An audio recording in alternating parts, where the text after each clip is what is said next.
Hollywood, California, the home of entertainment, celebrity, and of course, world-famous reality TV shows.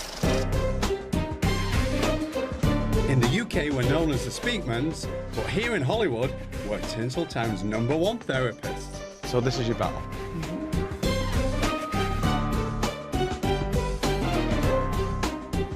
In a town where fame is everything, we're famed for solving your problems. Can you list your qualities for me? Integrity, honest and loyal.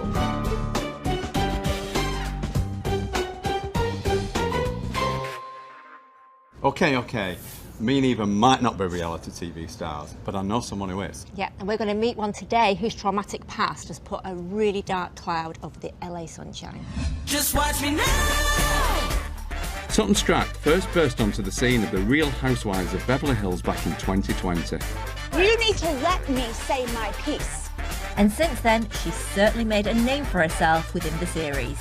Jealous of what? But it's the things that happen off camera that can be far deeper than any on-screen argument. My father committed suicide December 23rd, 2002.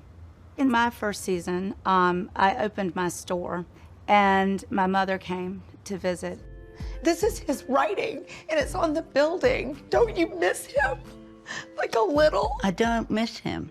After watching that scene with my mother, I realized I have been kind of holding back my own emotions about my father's death.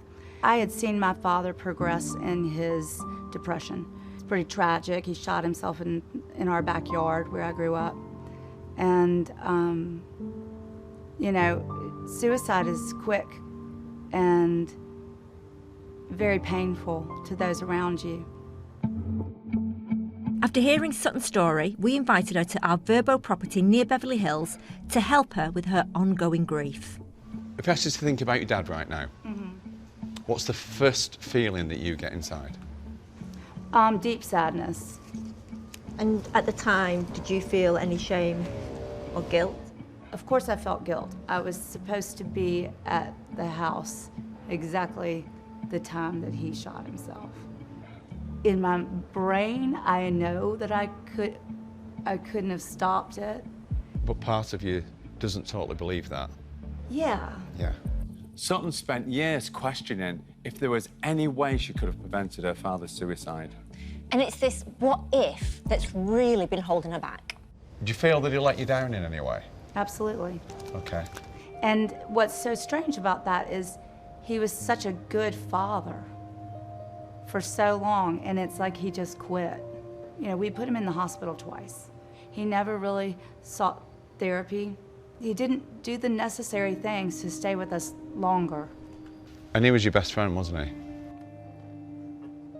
See, now I'm gonna cry.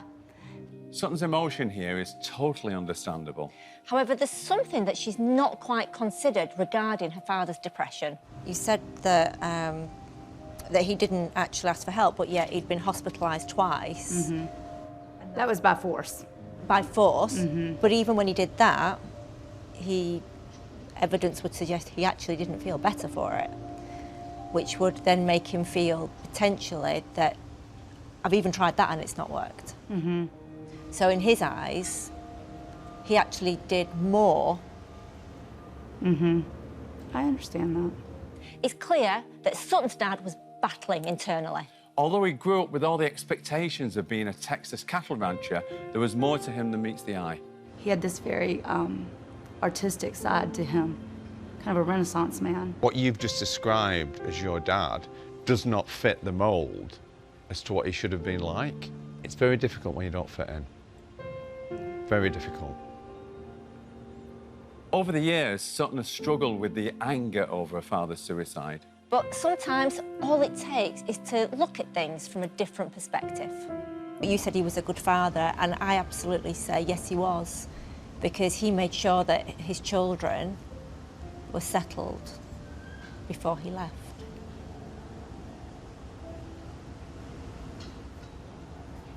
Yeah. And he might not have seen your current success, Right.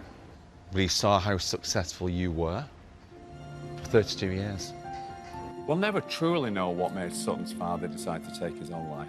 But helping her to reframe her emotions towards her father's death should help her to process the trauma that she has tried to ignore for so many years. Your dad was probably battling for a long time. Yeah. And he was holding it inside. And that internal battle, it's tiring.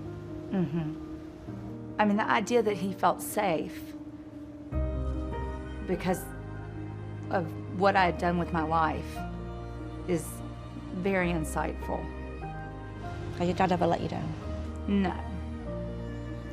I feel more sadness that it happened. And that's grief. Have you got any reason to feel guilt? No. You just want them back. And you just always want your Yeah. parents back. I feel like I can actually speak about my dad's suicide now in a stronger way, and understanding that, one, there's no guilt for me, and two, that this was his decision and that he was at peace doing it.